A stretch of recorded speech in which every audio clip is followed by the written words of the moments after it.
Welcome to Three, a show about Federer, Nadal, and Djokovic, and part of the Tennis Channel podcast network. I'm Gill Gross with Joel Drucker and Amy Lundy. It is finally time to preview the 2021 U.S. Open. Sans Federer, no Nadal, but a Novak Djokovic going for a monumental, historic feat. The Grand Slam, something that has been done by only two men, Rod Laver and Don Budge. And Joel, I want to start with you because you've been doing a lot of exploration into Don Budge, the first man to do it, giving us a full historical scope of what Novak is trying to do here. Where has that exploration brought you? Well, I've been spending about 50 years studying Don Budge. One thing is I live about 2 miles from where he learned to play in Oakland. I play at a club where he played extensively in Berkeley. The person I take lessons from worked with Don Budge's coach. So I know a lot about Don Budge. And also, as far as these great slammers go, a lot is known about Laver. We hear a lot of Laver love. There's the Laver Cup. He's alive. He's visible. He's present. People like Roger Federer and Pete Sampras, John McEnroe, and Martina Navratilova, they all talk about the Laver influence on them. And there's enough YouTube clips around to see Laver, kind of this incredibly accurate, artistic, lefty angles, spins, paces, this game. So Budge, now we're going way back to 1938.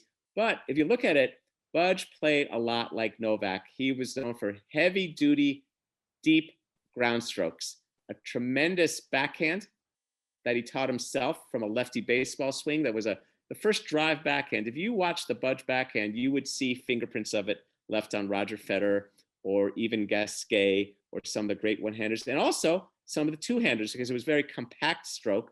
And you could see how it led to Connors, Andre Agassi, and Novak. So you've got these games that are based on kind of a thundering baseline power. That's fascinating. And we're going to move forward and look at Novak's draw later in the show. But when it comes to the Grand Slam, let's just continue exploring that. Well, I'll tell you a little more things about, again, to look at Budge and Novak, and I wrote about this in a tennis.com story about how these were guys who each had great backhands, and they each had to fix their forehand. Budge won the U.S. National 18s with a Western grip, because that was why it's called the Western grip, because it was used in California. California courts used to be high bouncing, so they had this Western grip. And this local teacher in Oakland, Tom Stowe, told Budge, if you want to win the big tournaments on the low bouncing grass courts of Wimbledon, Forest Hills, which is the U.S. Championships, you got to learn an Eastern grip. You got to be able to deal with lower balls. So he changed his forehand, just like how Novak. Remember how Novak in his career, his forehand wasn't quite as reliable, and he changed his forehand. So you got that going on. Then you have a stage where just like Novak had the fitness change, where he went to cut out the gluten, and then he became number one. And this was after Novak had been number 3 in the world, kind of not quite there. Budge, one year he lost the U.S. final. He was serving at 5-3 in the 5th set, and his stamina had betrayed him because early in the tournament, he liked to go out for a little chocolate milkshake every night with his good friend and doubles partner, Gene Mako. And he noticed in the middle of the tournament, oh my God, the sugar has just sapped me. And he finally fell apart in the final, serving versus Fred Perry. That was trying to win his first major. In the wake of that, Budge vowed no sweets, no fried foods, no confections, and he started running the Berkeley Hills to get in shape. So they each had this fitness thing. And then the final piece, which was really neat, it's January 1937, and Budge is kind of the heir apparent next great amateur. Fred Perry has turned pro. He's playing Ellsworth Vines. And Budge, they have Budge be the chair umpire for this match. And Budge watches Ellsworth Vines stand a few feet behind the baseline and crack ground strokes. Watches Fred Perry on the baseline, kind of absorbing and redirecting. And he thinks, well, Vines is going to kill Perry. Perry wins. And Budge goes, well, wait a second. What if I could hit the ball as hard as Vines and as early as Perry? If I could do both. Presto. And then Budge, from there, he ended up winning about 92 straight matches in 1937 and 38. He won all 4 majors in 38. He was a wrecking crew for those years and well into the 40s. And so the connection to him and Novak, I mean, I read numerous things of Budge's opponents feeling helpless. Like, how am I going to win a point from this guy? And that's what makes you think of Novak. And that segues into kind of our talk about Novak and the US Open. I mean, you look at Novak, where his game is at. How do you win multiple points against this guy? I think we'd kind of be remiss if we didn't at least mention Steffi Graf in this. Mm-hmm. And I know so many fans out there view men's and women's tennis as completely separate sports. I mean, I have friends that refuse to even watch women's tennis. And I know some people that prefer watching the women's game. But what Steffi did, winning the Golden Slam, all 4 Grand Slams and the Olympic gold medal. It was 1988. She was, I believe, 19 years old. And these were kind of my formative years. So I was like watching her a lot, trying to understand her game. You know, she had this beautiful slice, a one-handed backhand, and was just very classy in the way that she moved, and very at ease. And that year just really dominated. And there are some things about her game that remind me of Novak's game. Well, that's fascinating. And she lost 2 matches that year. And the Golden Slam, one of the neat things for her, the Olympics was after the US Open that year. So that was a little different calendar, and it was in Seoul, Korea. And I think I could see your connection to her, Novak, with the oppression, the smothering, the movement. Mm-hmm. I mean, there's an energy she brought that Novak seems a little more methodical, but there was a way that she just kind of took charge of these matches and just brutalized people. Absolutely. I mean, and thoroughly dominant. I mean, again, 2 matches lost all year. That's an incredible year. I'm interested in the climate around both Don Budge and Steffi could definitely be included, because I'm brought back to Serena, who went to New York and went for the Grand Slam and lost to Roberta Vinci in the semifinal. Was it 2014? 15. Look, I think there was a ton of pressure on Serena, the pressure, the weight of the world. And I think to some extent, now Novak's not in his home country like Serena was, but to some extent, all eyes are on Novak, especially with Roger and Rafa not there to take a little bit of that attention away. I wonder how different it was for Steffi and Don Budge. Well, I think in Serena's case, I think in Serena it was more, there's the home country and also the bandwidth of sports. I mean, Novak, in its odd way, I wouldn't say he's under the radar, but he's during the pandemic. So our eyeball attention for sports isn't quite exactly what it was even in 2015 when Serena was going for it. Serena's was, yeah, that was big. And Serena's cross-cultural status, I mean, she's such a global icon. Graf, I recall, I don't know what you recall, Amy, I think there was a fair amount of exposure and intrigue around that, even though it seemed like a foregone conclusion. I don't know. What do you recall from that? Yeah, I agree. I think the hype in sports generally has just grown over time. And so Novak kind of has that working against him. I mean, pretty much everybody on the planet is aware of what he's trying to do. But I think you're right. The fact that we are in a pandemic and these news stories related to sports and society and the pandemic are emerging like by the minute. So that kind of takes the heat off of him. I mean, he'll be asked about these things, but I guess what I'm trying to say is the only story is not Novak going for the calendar slam, but as the tournament progresses, if he's still in it, that will intensify. If you want to go way back to Budge, going back 80 years, it's a different world because it didn't even exist. I don't know. I think we've covered this maybe before, and I'll just get it briefly. A guy named Jack Crawford had won Australia, France, and Wimbledon. And when he was in the US finals, a writer said he could now complete, using a bridge term, a Grand Slam of the 4 nations that have won Davis Cup. So this wasn't an ITF or an ILTF decree of slam status. This was something created that was almost like a fanciful nugget of because Davis Cup was the biggest deal in the sport then. Davis Cup was more important. And so what Budge hadn't even done it, and he only told one person, his doubles partner and good friend Gene Mako, that I'm going to try to win all 4 of those titles in 38. And then upon doing it, he said, now I have completed the Grand Slam. But there wasn't and again, the whole sense of media coverage and even the sport. I mean, check this out. Okay, so Novak, he's in Monte Carlo on one day. And within 48 hours, he's in Australia practicing? Is that about right? 48 hours, 72 hours when he goes there? Yeah. Don Budge. How do you think Don Budge got to Australia? By ship? Yes. Yes. 3 weeks, my friend. 3 Wow. weeks. Wow. What? San Francisco. You take the boat from San Francisco to Australia. 3 weeks. He and Mako on that, maybe throwing the medicine ball around a little bit. Hanging In out. steerage? Nah, probably not in steerage. And then 3 weeks back.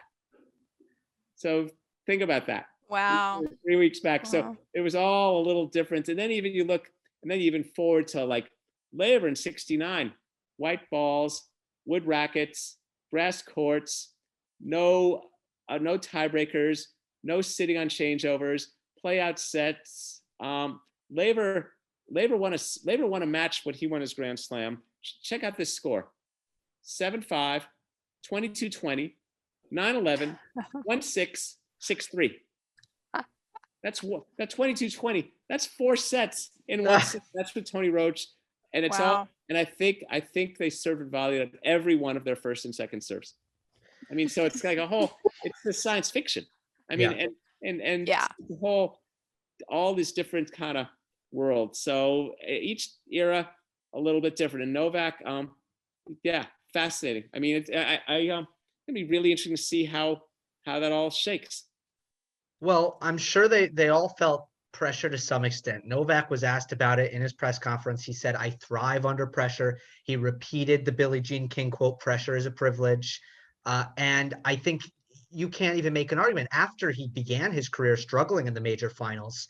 Since then, he's been incredible in them, and especially post the 2017 elbow hiatus, he has been especially great under pressure at every stage. Every epic match that he's played, he's pretty much come through the victor since then. So yeah, he's handled pressure incredibly well. How do we think he does that? What's the secret for Djokovic under pressure? Preparation. I think his whole belief in how he prepares every stage. So it's kind of like, I have complete faith that I've done everything possible to be in the position to compete as effectively as possible. Let myself play. I mean, John Wooden, the great UCLA basketball coach, if we fail to prepare, we prepare to fail. And I think Novak leaves nothing to chance that way. And I think he does that even more than our other 2 guys for various reasons. I mean, his approach to the game. I mean, I go back to when he was 5 or 6 years old, taking lessons, and showed up with his lunch and his racket, and he's just ready to go. And he's just preparation. I mean, stretching, diet, equipment, everything.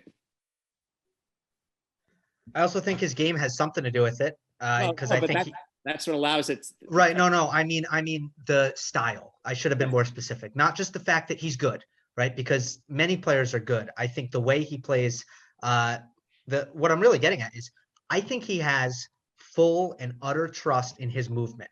And I think he can always, no matter how nervous he is, he trusts his movement. I've never seen it go away.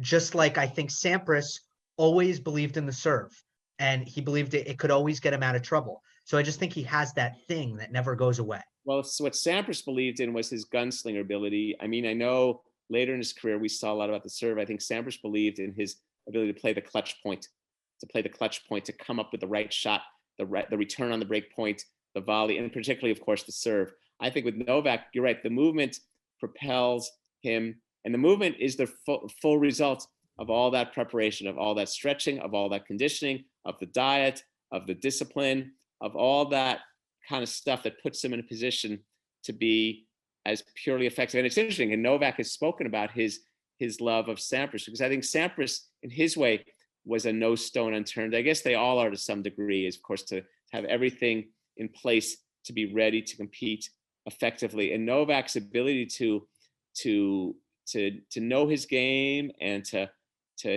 come up, make good decisions all the time. I mean, so often you rarely see him make a bad shot selection. Yeah.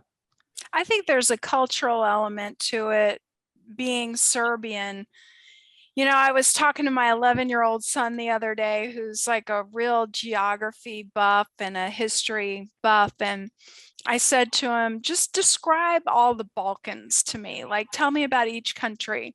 And when he got to Serbia, he said, you know, Serbians are resilient, they're persistent, they don't back down. And I was thinking to myself, wow, this really describes the essence of who Novak is. So I definitely think that the whole wolf thing and he's mentioned before what his country has gone through. I think that's an element to how he puts it all in perspective and views pressure.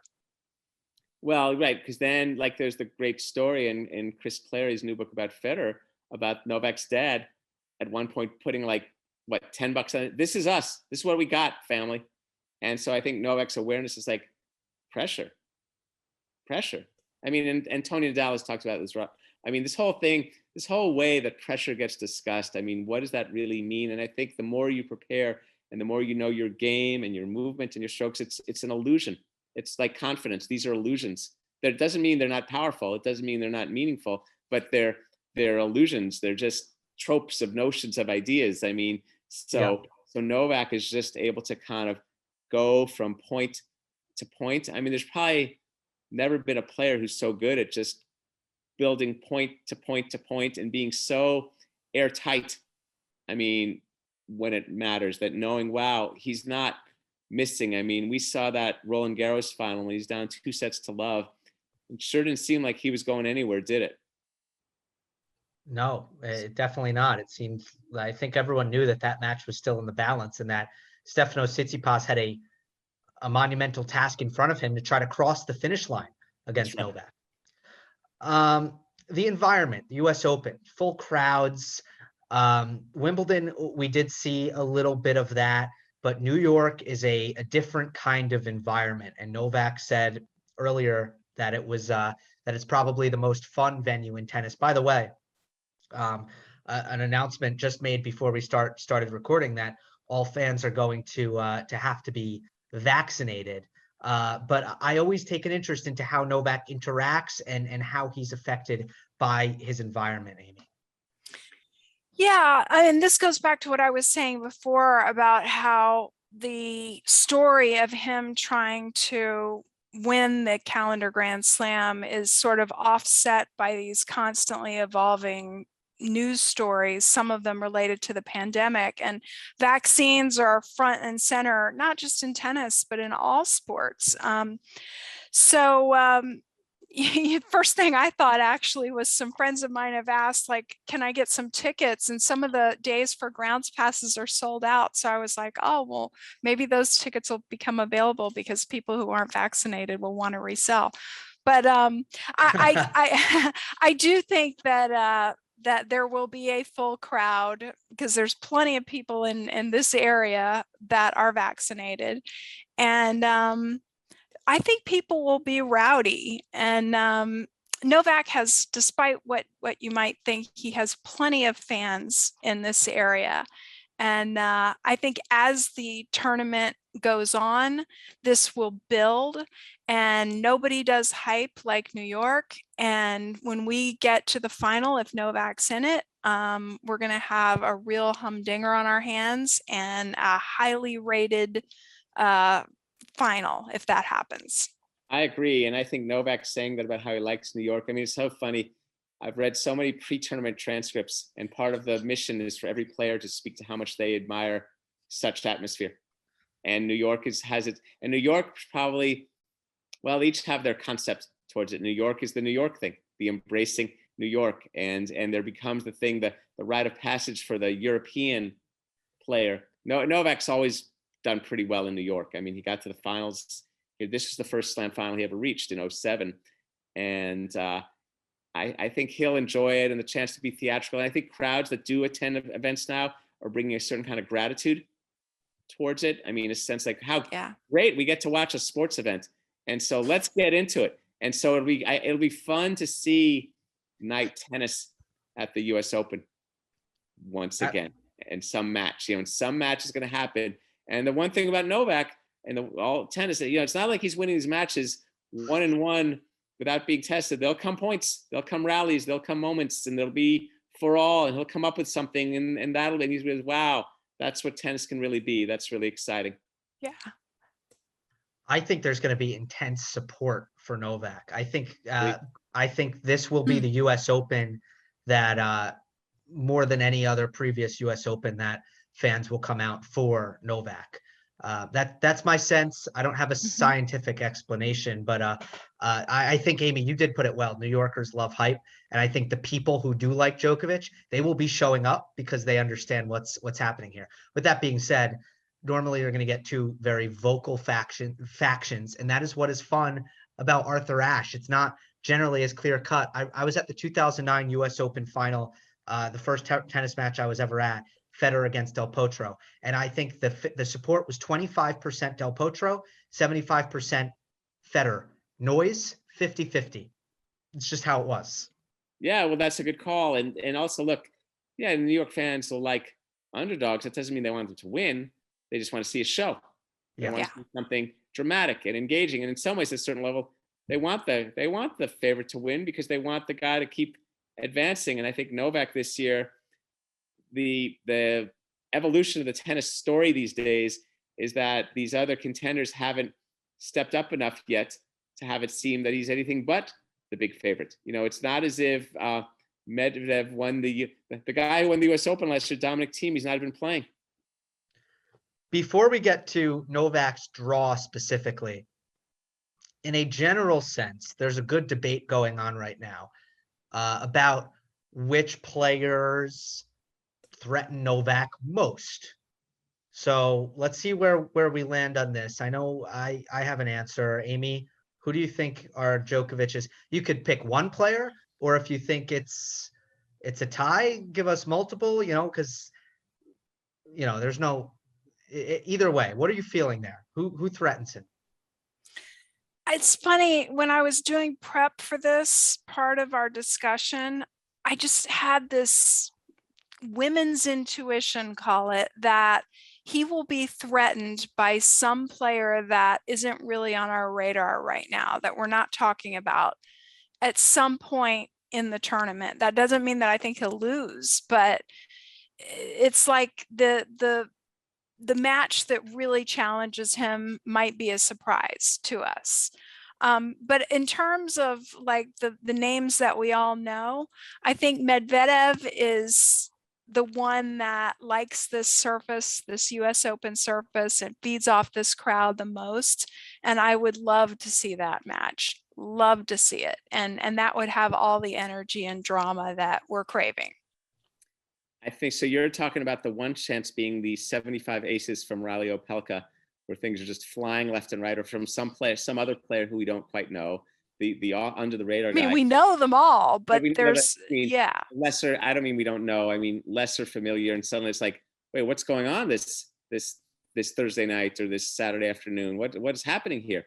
Mm-hmm. And then there's the familiar cast, which would have to say Medvedev, Zverev, Tsitsipas.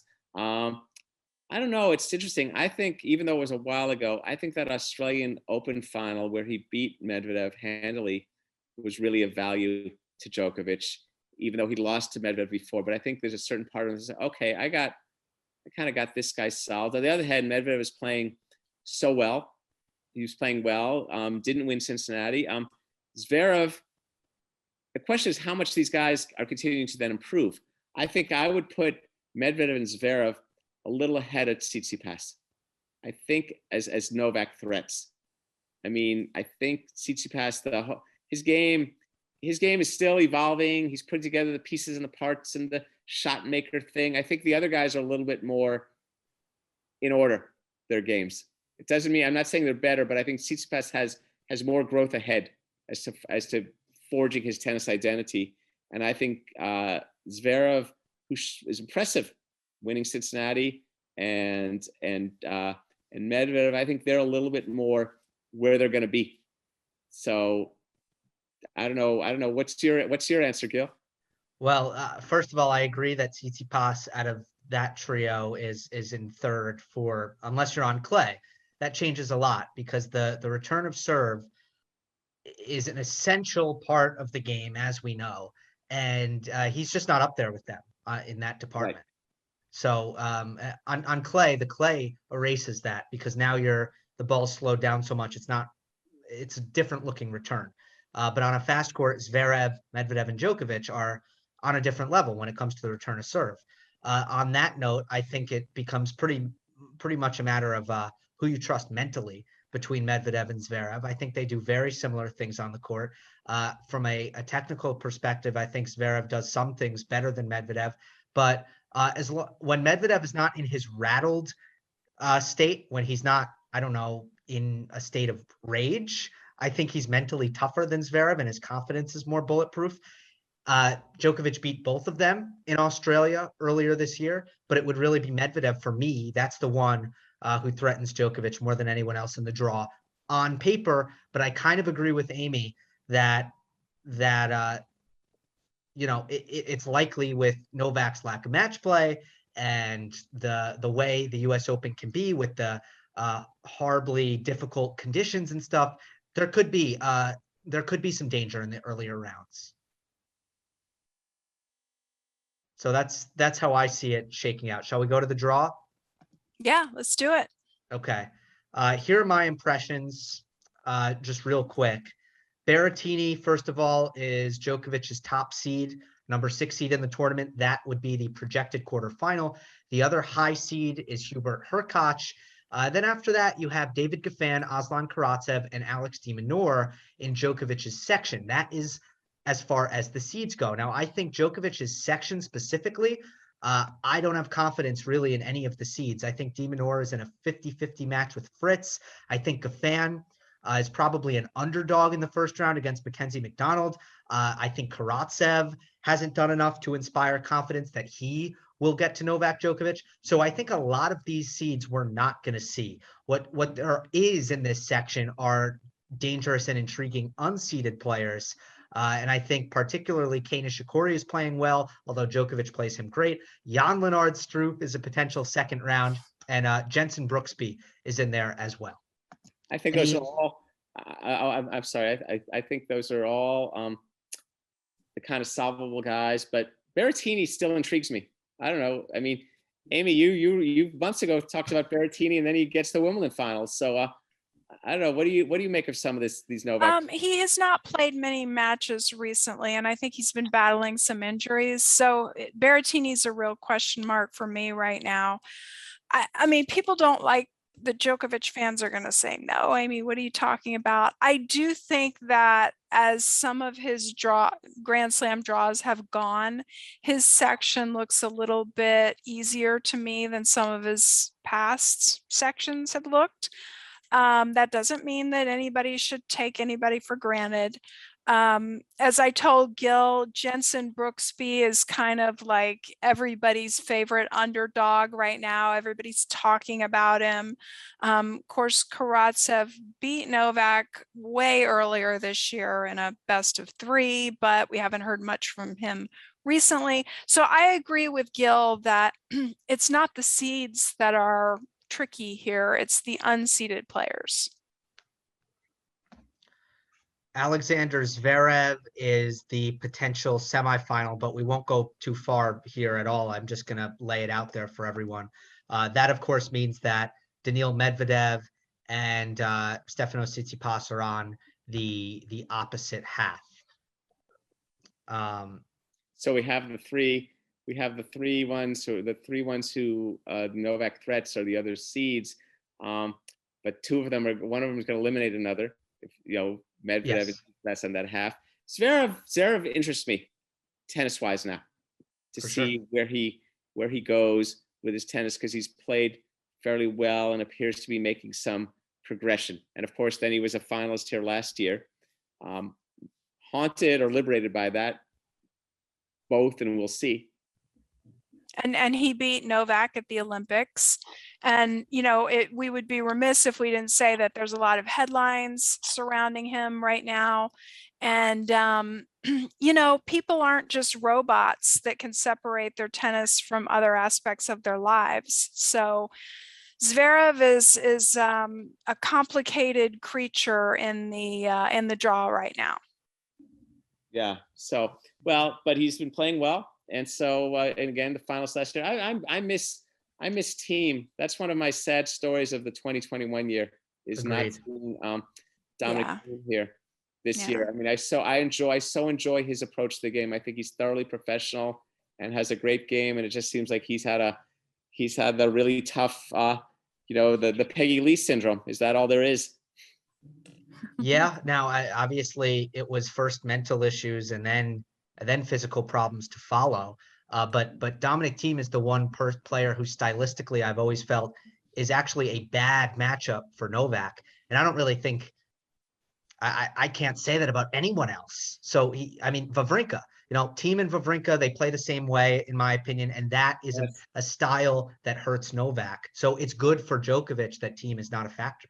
That's right. Wawrinka, who beat him in the 2016 U.S. Open final, which I believe was the last completed loss that Novak had at the U.S. Open. So that was 5 years ago. So Rafa is not also very easy for Novak to beat. I mean, he's a good, but matchup wise, like the way the tactics go, I think that's actually a favorable thing for Novak. I think Novak matches up really well against Rafa on any quick court.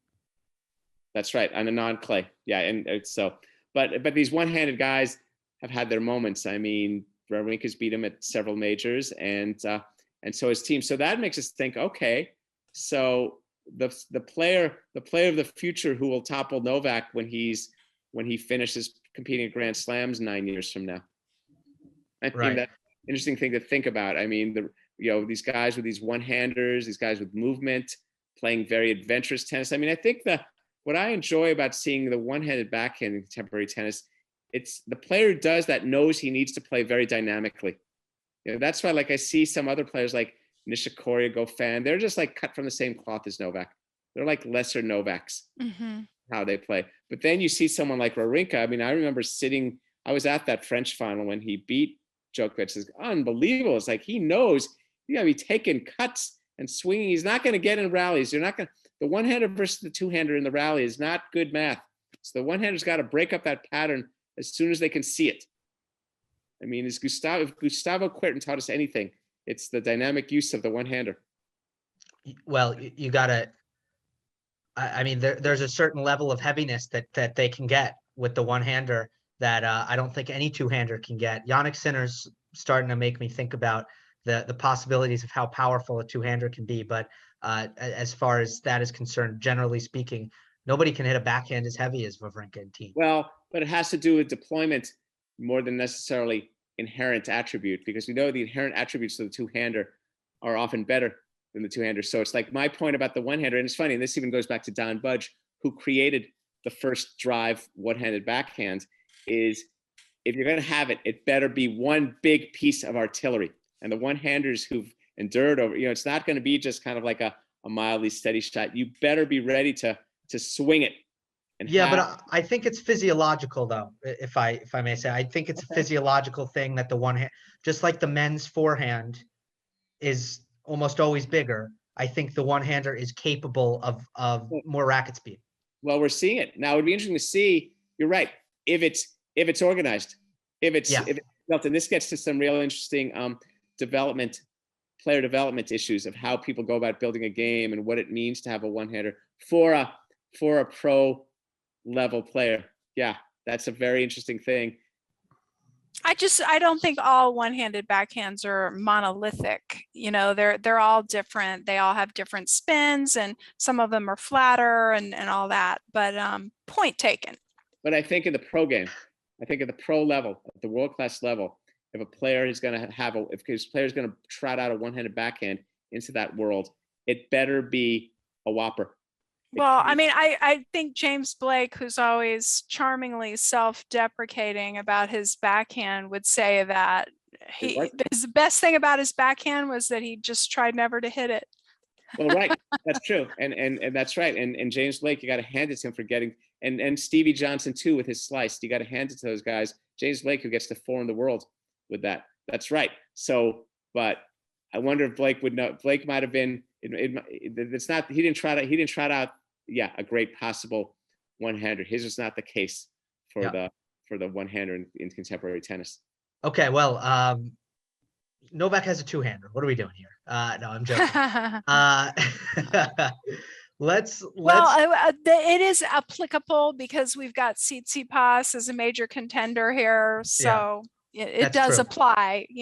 Go with us, Gill. Go with us. Let's end on keys for Novak Djokovic, and just to recap, I've found it so fascinating that all 3 majors, although it's been the same champion, it has been a different story for Novak each time. We talked so much about his serve in Australia. We talked so much about his forehand in Paris. And then we talked a lot about his volleys in Wimbledon as he really started to lean on finishing the points at the net. So let's predict a key. What would be a key for Novak Djokovic in order to lift the trophy in New York? Let's start with you, Amy. He's such a chameleon. Now that you mention the volleys, I mean, he has really picked up that aspect of his game, but I'm not going to go with that. I'm going to go with the word harness. He needs to be able to harness his edge. I'll say his edge, mentally, emotionally, between the points, without becoming some calm guy that we don't even know, or some, chilled out guy. He's got to be able to harness that for the positive. And we've seen him do it time and time again, so he can do it again. Yeah, I think I like that harness, and I like the way of obviously the brisk early round matches. Not that he's unfit, but I think he wants to just kind of like move through things efficiently, looking for depth, maybe a few volleys, probably not that much addiction to the drop shot. Maybe that's the tell. So maybe the opposite of the key is the anti-key. So we see Novak doing something too much is like drop shots or missing first serves. But the way the game is set up now with 32 seeds and his familiarity with so many players, you can see him being fairly comfortable through the first few rounds, and then it starts to thicken. And then we have to see how he continues to compete. But it seems, he's so comfortable on hard courts. His game is so suited for contemporary tennis, the fitness, all this, and also the fact that these other players haven't made it exceptionally difficult for him. They pushed him enough. Maybe they pushed him just enough for him to know that he needs to be pushed, but not enough for him to think, oh God, why'd I lose that French final to that guy? I beat that guy in the French final. I beat that guy in the Australian final. And Berrettini, I took care of you too. So, and you, Sasha, really? You're going to beat me to try to win your first major after you lost here last year? Okay. I welcome that. It's like he's in such, and he's played enough. It is interesting though, he's won only one other tournament this year besides the majors. Yes. That's fascinating. I mean, usually. And he has not won a 1,000. Yeah. Usually he's racked up his share of others along the way, but such is the year and such is the world. And that it's a little sad. Obviously it's worse for the world that we're in this pandemic, but it's a little sad for the tennis that he's on his way to possibly doing this incredible thing, but it's kind of clouded by a lot of other circumstances. Okay. So anti-key, we're just going to leave it, Joel. That's okay. We didn't need a headline like Joel's key. It's okay. We're going to take that for what it is. My key is for me, no hesitation. Nerve management, handle the pressure. It's one or the other. They're one and the same. I cannot remember so much pressure on a player since Serena. So that is my key, because if Novak is going to loosen up his shoulders and play his game, I think it's been very clear from what we've seen this year that he's the best in the world. But the question is he going to be able to handle the stakes and everything that's on his shoulders right now? That'll do it. for this episode of 3. We will continue our coverage throughout the tournament, a little bit scaled back in all likelihood. I'll be working the tournament for US Open Radio, and I'm sure we will all have a lot of content out there, some writing from Amy and Joel as well, but we will continue the coverage a little bit less than normal. Remember, we're available on all podcast platforms. Please leave a rating and a review on Apple, and if you're watching, like the video, subscribe, and leave a comment. We will see you next time on the next episode of 3.